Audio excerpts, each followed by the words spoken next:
Good morning, everyone. How are you? I am Surendra Kumar, lecturer in English. आपका narration part 2 में स्वागत करता हूँ।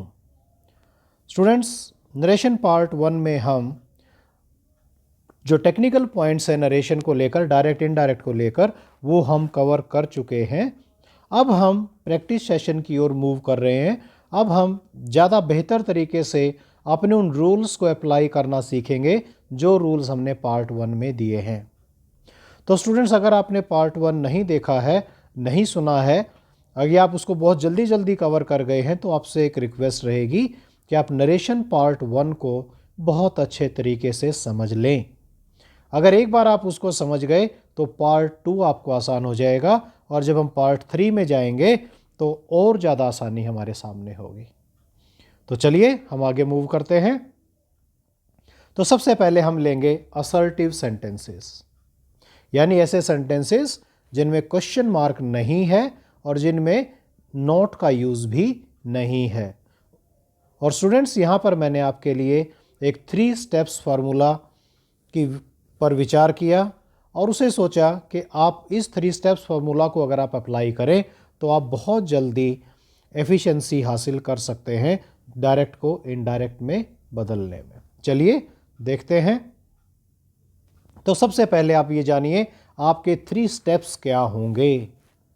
तीनों स्टेप क्या होंगे आपके। पहला स्टेप आपका होगा, आपको ये पता होना चाहिए कि मेरे जो सेंटेंस मेरे सामने है उसमें रिपोर्टिंग वर्ब कौन सी है और रिपोर्टेड स्पीच कौन सी है।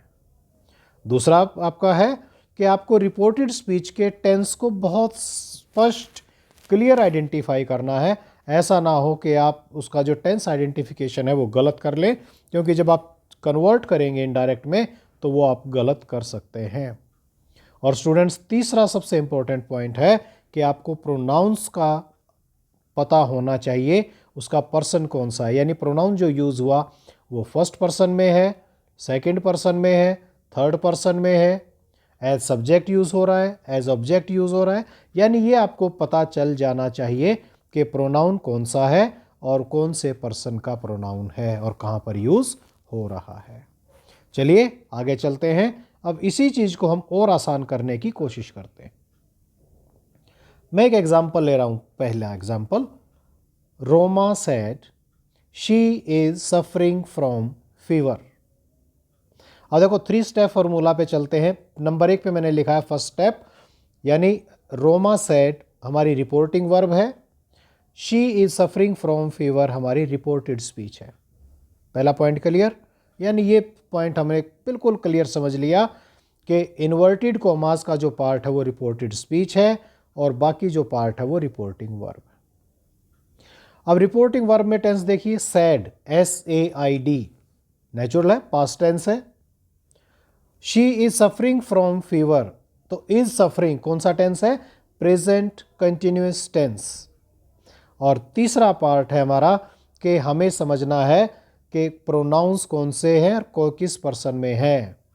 और हमारा प्रोनाउन क्या है, मैंने इसको अंडरलाइन भी किया है, शी हमारा प्रोनाउन है, थर्ड पर्सन में सिंगुलर में यूज हुआ है और एज सब्जेक्ट है। अब इसको हमने कन्वर्ट करना, हमने डायरेक्ट स्पीच को इनडायरेक्ट स्पीच में लेके जाना है। तो हम क्या कहेंगे, Roma sad, coma inverted coma को हटाने के लिए क्या लगाया, दैट। शी सब्जेक्ट में है तो रोमा के हिसाब से ये शी तो शी ही रहेगा।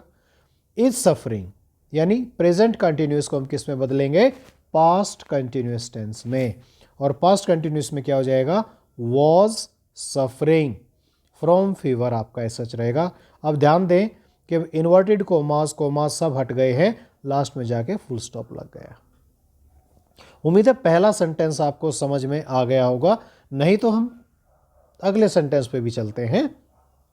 She said to me, comma, inverted commas begin, I have seen the zoo twice.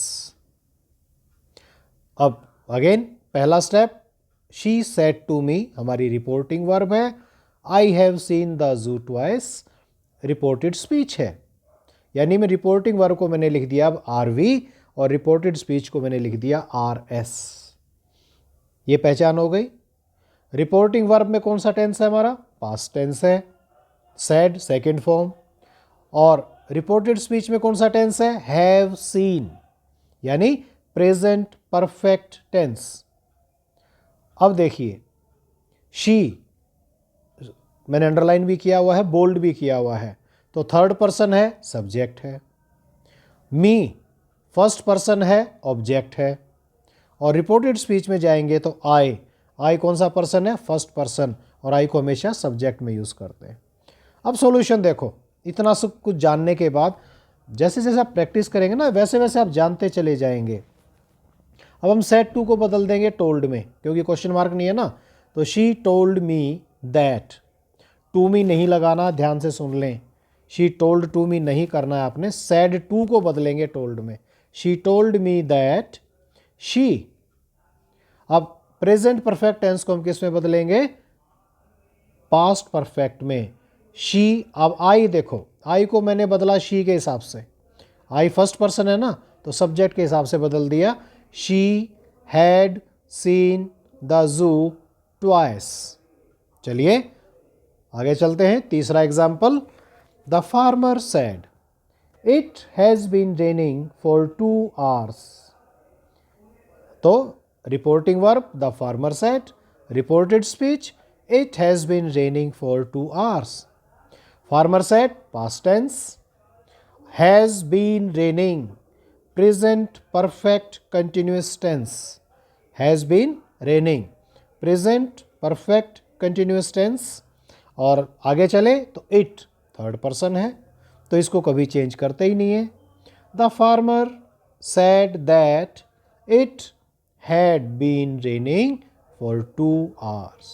यानी बहुत सिंपल है। अगर एक बार आप इस 3 स्टेप फार्मूला को समझ जाएं, जान जाएं और टेंसेस के रूल एक बार याद कर लें, तो इसको करना बहुत आसान है।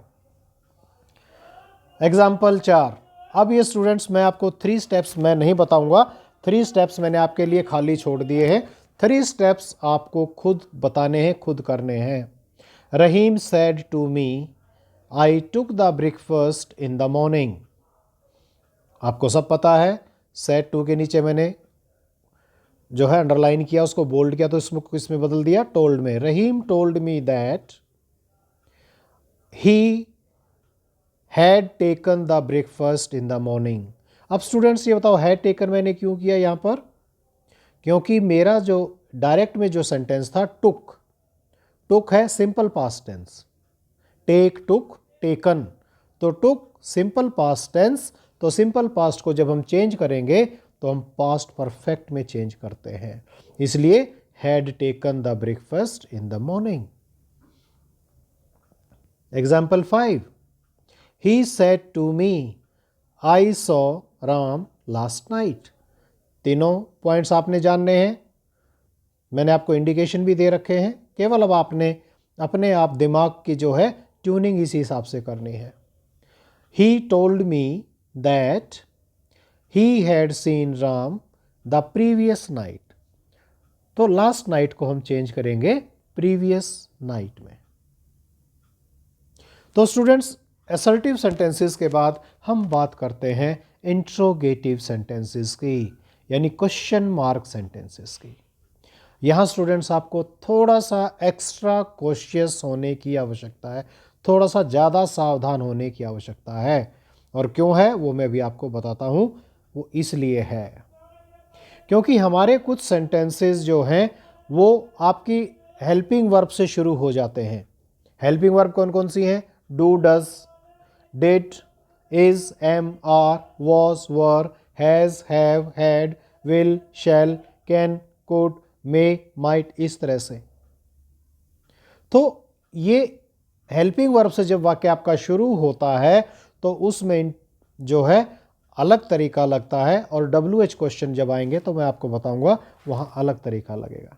लेकिन एक चीज़ बहुत इंपॉर्टेंट है, नोट कर लें आप, जितने भी इंटरोगेटिव्स आपको इनडायरेक्ट डायरेक्ट में जब आप कर रहे होंगे तो उनको चेंज करना है।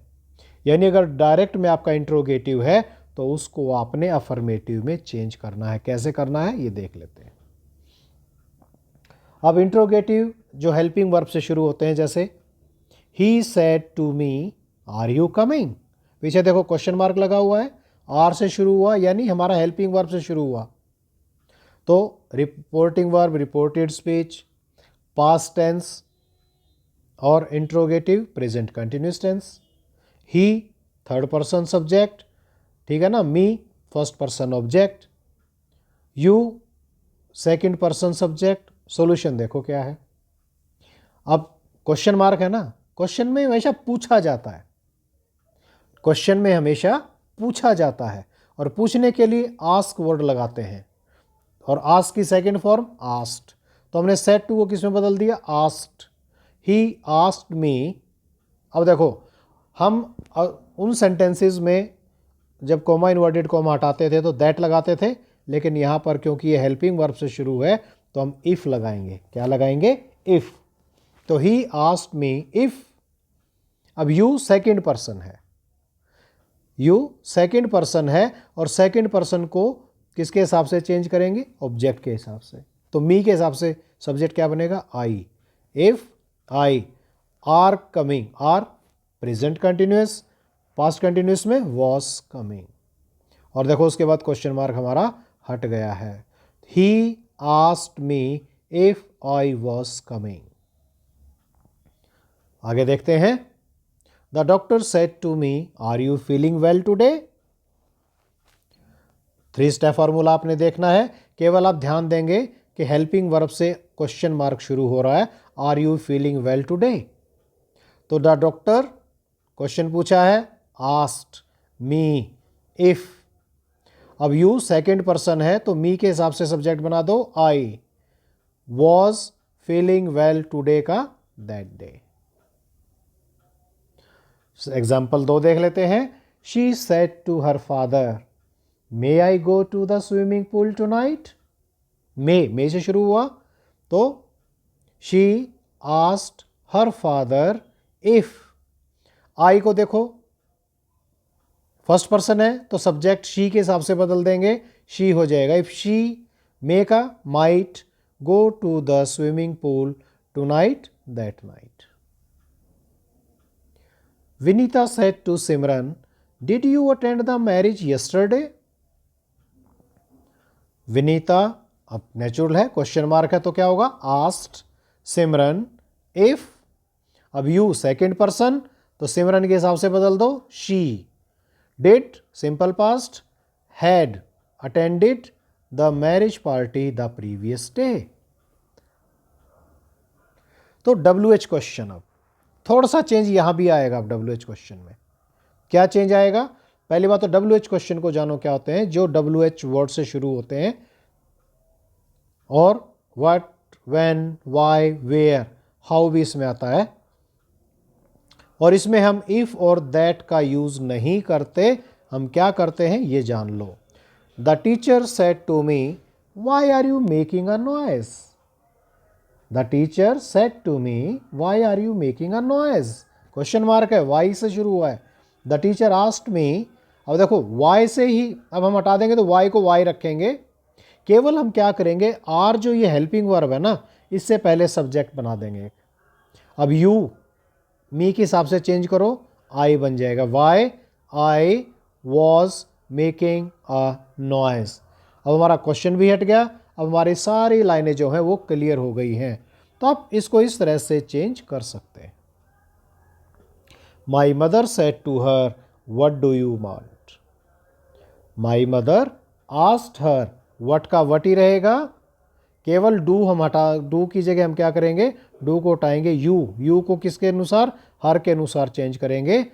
व्हाट शी वांट का क्या हो जाएगा, वांटेड, क्योंकि क्वेश्चन मार्क में सिंपल प्रेजेंट में डू है ना, और उसके बाद जो फर्स्ट फॉर्म लगाते हैं तो सिंपल पास्ट में सेकंड फॉर्म, तो व्हाट शी वांटेड। नेक्स्ट देख लेते हैं। She said to me where is the station. She asked me where the station was. She said to me, what is your name? She asked me what. अब your me के हिसाब से change करो my, what my name was, क्योंकि इसको किस में बदल देंगे, was में। तो स्टूडेंट्स, उम्मीद करता हूँ कि आपको ये दोनों फॉर्मेट बहुत अच्छे से समझ में आ गए होंगे। तो थोड़ा सा कोशिश करें, ध्यान लगाएं, पहले वीडियो को और दूसरे वीडियो को बिल्कुल एक साथ देखें तो ज़रूर निश्चित तौर पर आप अच्छा कर पाएंगे और इन पॉइंट्स को बहुत अच्छे तरीके से सीख पाएंगे। ध्यान रखिए, एक बार आप सीख गए तो उसके बाद आप बहुत अच्छे से चीज़ें कवर कर सकते हैं। कुछ स्टूडेंट्स क्या करते हैं कि जल्दी जल्दी करने की कोशिश करते हैं और बहुत सारी गलतियां पेपर में करके आ जाते हैं। तो स्टूडेंट्स, अवॉइड करने का यही तरीका है कि आप ध्यान से, प्यार से, आराम से, तसल्ली के साथ करें तो आप बहुत अच्छा कर पाएंगे। Thank you everyone, see you soon.